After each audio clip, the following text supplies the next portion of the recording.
with the world. This physical body is connected with the world. यो चाहिँ शरीर चाहिँ यो हाम्रो शरीर चाहिँ संसारसँग आबद्ध छ. आत्मा चाहिँ परमेश्वरसँग जोडिएको छ. सोल पनि परमेश्वरसँग डाइरेक्ट कनेक्ट छ. त्यो चाहिँ फेरि किनकि त्यो चाहिँ उहाँले दिनुभएको. तर शरीर चाहिँ पृथ्वीसँग कनेक्टेड छ प्रिय. हालेलुया. आज हाम्रो आँखाको अभिलाषा, सुनाइको अभिलाषा, सुँगाइको अभिलाषा, यी विभिन्न कुराहरूले हामी कति टाढा भइराखेका छौँ. आज 2 घण्टा तपाईहरुलाई यो समय नमिल्दा रे हामी कति टाढा भौतारिराखेका छौँ. तर यो शरीर, प्राण, आत्मा चाहिँ दिनेवालाले त्यसको लेखा तपाई हाम्रो जीवनबाट लिनुहुन्छ प्रिय. हालेलुया. त्यसकारणले गर्दा this is connected with the world. This body, the physical body is connected with the world भनेको छ. शान्तिका परमेश्वर आफैले हेर्नुहोस् है, पहिलो थेसलोनिकी 5 को 23 पदमा हेर्नुहोस्, पावलले यसरी लेख्छन्, शान्तिका परमेश्वर आफैले सम्पूर्ण रूपले तिमीहरूलाई चोखो तुल्याउन् र तिमीहरूका समस्त आत्मा, प्राण र शरीर हाम्रा प्रभु येशू ख्रीष्टको आगमनमा निष्कलङ्क रहून्. यदि तपाईसँग त्यो आत्मा छ, तपाईसँग त्यो प्राण छ भने र तपाईसँग त्यो शरीर छ भने हामी चाहिँ येशू ख्रीष्टको आगमनमा निष्कलङ्क हामी रहन सकौं. हालेलुया. हालेलुया. यसैले प्रिय म यो भन्न चाहन्छु कोरिन्थीको मण्डलीलाई, पावलले यसरी भन्दछन् पहिलो कोरिन्थी 6 को 19 पदमा हेरौँ फेरि, तिमीहरूको शिर पवित्र आत्माको मन्दिर हो. यो चाहिँ शिर पवित्र आत्माको मन्दिर हो प्रिय. जुन पवित्र आत्मा तिमीहरूले परमेश्वरबाट पाएका छौ, यो मन्दिर चाहिँ परमेश्वरले दिनुभएको मन्दिर र उहाँ तिमीहरूभित्र वास गर्नुहुन्छ भन्ने के तिमीहरूलाई थाहा छैन? हामी वर्शिप गर्दाखेरि पवित्र आत्मा आउनुहोस्, मेरो हृदयमा वास गर्नुहोस्, हामी एक-एकको मुखबाट निक्लिन्छ. यो वर्शिप गर्दा मात्र निक्लेको हो. हामी फोन चलाउँदैनौँ. कृपया नानीहरूले फोन नचलाइदिनु होला. वचनको समयमा एकदम ध्यानपूर्वक सुनिदिनु होला. यदि ल्याङ्ग्वेजमा फरक पर्यो भने भनिदिनु होला, म त्यही ल्याङ्ग्वेजमा ट्रान्सलेट गर्न सक्छु. बोल्दिन्छु हिब्रू बाहेक अरू भाषा. अनि तिमीहरूको शिर पवित्र आत्माको मन्दिर हो. जुन पवित्र आत्मा तिमीहरूले परमेश्वरबाट पाएका छौ र उहाँ तिमीहरूभित्र वास गर्नुहुन्छ भन्ने के तिमीहरूलाई थाहा छैन? पवित्र आत्माको मन्दिर हो प्रिय हो. यो शरीर त्यतिकै हामीले पाएका छैनौँ प्रिय. मैले अस्ति एउटा लासले बोलेको कथालाई पढिराखेको थिएँ. जिउँदो हुन्जेल कसैले पनि हेर्दैन अरे, वास्ता गर्दैन अरे. मरिसके पछाडि त्यो कपडा खोलेर, बक्सा खोलेर अनुहार हेर्दै रुँदै कराउँछ. जिउँदो हुन्जेल कसैले वास्ता गर्दैन. त्यसकारणले आफ्नो शरीरलाई तपाईले के सोच्दै हुनुहुन्छ? तिमीहरू स्वयं आफ्नै होइनौ र, सरी मैले होइनौ र थपेर गलत गरेँ. तिमीहरू आफ्नै होइनौ भनेको छ. तिमीहरू स्वयं आफ्नै होइनौ. यो मेरो शरीर छ, यो मेरो फिजिकल बडी छ. This is not mine. यो मेरो होइन. यो मेरो श्रीमतीको पनि होइन. यो मेरो छोराछोरीको पनि होइन. यो शरीर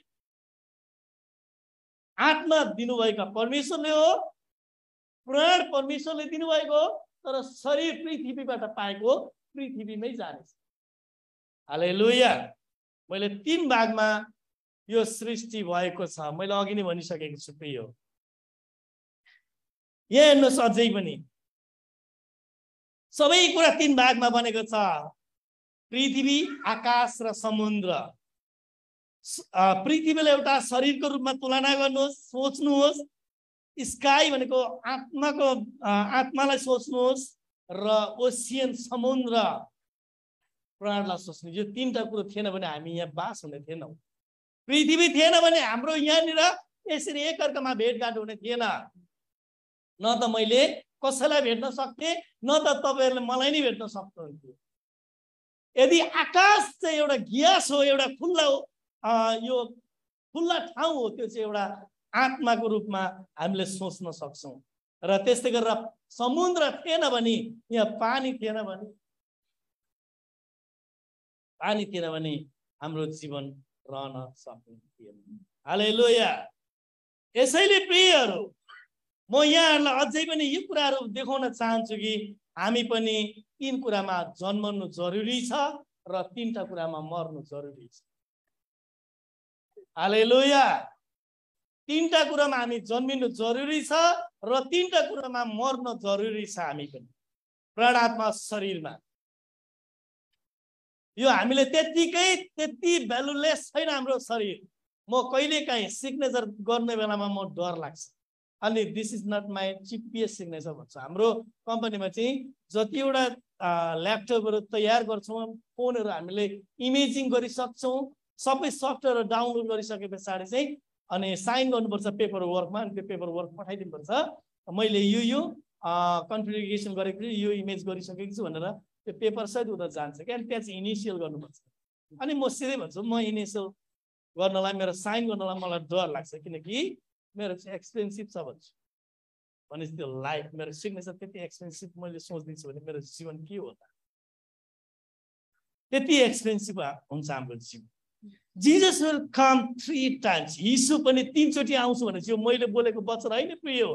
परमेश्वरको वचनमा बारम्बार यो बाइबलमा लेखिएको छ यीशु चाहिँ आउनुहुन्छ है भनेर।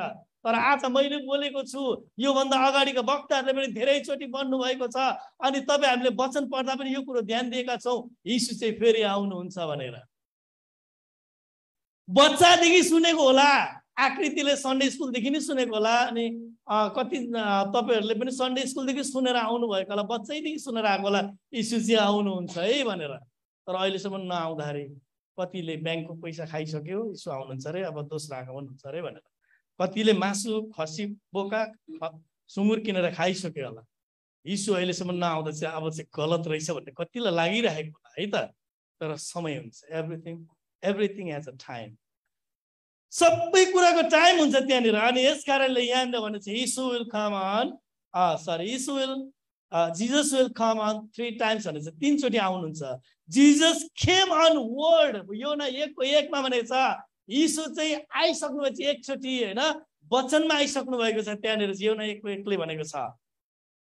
अनि Jesus came with body and flesh, त्यहाँबाट यीशु फेरि बडी एन्ड फ्लेसमा आइसक्नु भएको छ। जब मरियमको कोखबाट जन्म लिइसके पछाडि त्यहाँ चाहिँ शरीरमा आउनु भएको छ। हालेलुया। यीशु चाहिँ आइसक्नु भएको छ, 2 चोटि आइसक्नु भएको छ। एकचोटि वचनमा आउनुभएको थियो, जब आदम र हावाले गरेको पापको कारण यी कुराहरूले गर्दा फ्लेसमा बडीमा आइसक्नु भएको छ। तपाईँ हामी जस्तै स्वरूपमा आइसक्नु भएको छ। Next time Jesus will come on rapture. तेस्रो सिटी अब आउँदा चाहिँ यीशुको दोस्रो आगमन भनेको छ। पहिला शरीरमा आउनु भएको थियो, पहिला आत्मामा हुनुहुन्थ्यो, त्यतिखेर हामीलाई त्यो वचनमा मात्रै लेखेको छ। तर दोस्रो चोटि आउँदाखेरि उहाँ शरीरमा आउनु भएको थियो। अनि यीशुको दोस्रो आगमन भनेको चाहिँ पहिला चाहिँ त्यो शरीरमा आउनु, फेरि पनि शरीरमै आउनुहुन्छ, त्यति चाहिँ महिमित शरीरमा आउनुहुन्छ। त्यस कारणले त र्याप्चरको टाइम भन्छ। यो ल्याटिन वर्डमा र्यापियो भनेको छ है। र्याप्चरलाई चाहिँ ल्याटिन वर्डमा चाहिँ र्यापियो भनेको छ। र्याप्चर भनेको के हो त भन्दाखेरि अचानक उठाइने, फास्ट क्याच भन्छ, एकदम छिटो उठाउने। ती छेउको साथीलाई के भयो थाहा हुँदैन, त्यो र्याप्चरको टाइम चाहिँ। तपाईँलाई यो लाग्दैन म र्याप्चर भइगयो भने आज हामी कोही कता छ होला, कोही कता छ होला। आज मण्डली धेरै कुर्सीहरू खाली छ, आज कहाँ चाहिँ कुर्सीहरू? र्याप्चर भइ उठाएको त छैन नि। त्यो समय त्यो अवस्था आयो भने अहिले हामी कहाँ हुन्छौँ होला? कोही कता छुटिरहेको छ, एउटै परिवारबाट नि कहाँ पुगिरहेको छ।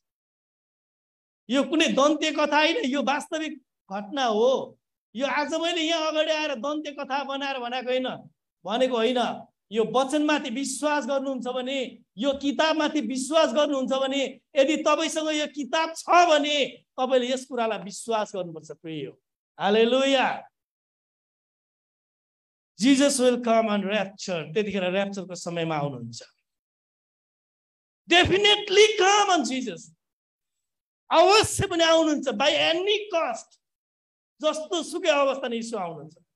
ताली बजाउन मन लाग्दैन? हालेलुया। तर त्यो कहिले हुन्छ त भन्दाखेरि यहाँ सुन्नुहोस्, यस संसारमा एक विचित्र कुराहरू हुन जरुरी छ। यस संसारमा एक विचित्र कुरा हुन जरुरी छ। त्यस पछाडि मात्रै यीशु आउनुहुन्छ है त। अनि यतिखेर चाहिँ डिफ्रेन्ट साइन हुन्छ। त्यो विचित्र कुराहरूमा के हुन्छ भन्दाखेरि त्यहाँ चाहिँ विभिन्न चिन्हहरू हुन्छ। हामी कतिचोटि इराक र इरानको लडाइँ भयो अरे, अनि रसिया र युक्रेनको लडाइँ भयो अरे, अनि यता अमेरिकाको लडाइँ हुन आँट्यो, यो अन्त्यको दिनहरू आयो अरे। 2072 को भूकम्प जाँदा पनि नेपालमै थिएँ, पुरै घरहरू यसरी हल्लाइदिएको थियो। त्यतिखेर रुखहरू पुरै नाचिरहेको थियो होइन। त्यो अवस्थामा अन्त्यको दिनहरू आएछ, अन्त्यको दिनहरू आएछ। तर अहिलेसम्म 6-7 वर्ष भइसक्यो, अन्त्यको दिनहरू त्यही नै भइरहेको छ। हाम्रो त्यो कन्सेप्ट चाहिँ त्यहाँ जान्छ। अनि हामीले यही सुनेको छौँ, अन्त्यको दिनहरूको चिन्ह चाहिँ लडाइँ झगडा हुन्छ अरे, काटाकाट हुन्छ अरे, दुनियाँ दिवाना हुन्छ अरे। अनि यो सबै भइसकेपछि अन्त्यको दिन अरे भन्छ। अरे गलत हो। यही चिन्हहरू हुन्छ, एकअर्कामा लडाइँ झगडा हुन्छ, त्यो सिम्बल्सहरू देखिन्छ। तर 666 को मापदण्ड चाहिँ पुरा हुनुपर्छ। प्रिय 666 को मापदण्डहरू के छन्? 10 कन्डियम्स अथवा 10 वटा आज्ञालाई उल्लङ्घन गरिएको हुनुपर्छ। यो संसारमा सबैले सुसमाचार सुनेको हुनुपर्छ। सबै अन्य जातिहरूले प्रभुको वचन सुनेको हुनुपर्छ। एन्टिक्राइस्टको 7 वर्ष, एन्टिक्राइस्टले 7 वर्ष राज्य गर्नेछ। त्यतिखेर एन्टिक्राइस्टले सबैलाई क्याप्चर गर्नेछ, देशलाई, यो संसारलाई एन्टिक्राइस्टले क्याप्चर गर्नेछ। 7 वर्ष उसले राज्य गर्नेछ एन्टिक्राइस्ट। त्यतिखेर शैतानको संसार हुनेछ, शैतानको राज्य आउनेछ। त्यो समयमा तपाईँ हामी तयारी छौँ कि छैनौँ? त्यो समयमा हामी कस्तो छौँ? अहिलेदेखि नै ढलफल भइराखेका छौँ भने चाहिँ त्यो अन्त्यको त्यो समयमा चाहिँ एन्टिक्राइस्टले जब यो पुरै संसारलाई 7 वर्ष क्याप्चर गर्छ, प्रिय जब 7 वर्ष क्याप्चर गर्छ नि, अहिलेदेखि नै हामी ढलफल छौँ। कसैको कर काममा चज आउँदैछौँ, कसैले पास्टरले के भन्छ होला म नजाँदाखेरि भन्ने सोचमा आउँदैछु भने चाहिँ तपाईँ त्यतिखेर कहाँ रहनुहुन्छ? तपाईँ आफैलाई जाँच्नुपर्छ। प्रिय तपाईँ आफैले आफैलाई नि म कहाँ रहन्छु भनेर सोच्नुपर्छ यो वचन अनुसार। हालेलुया।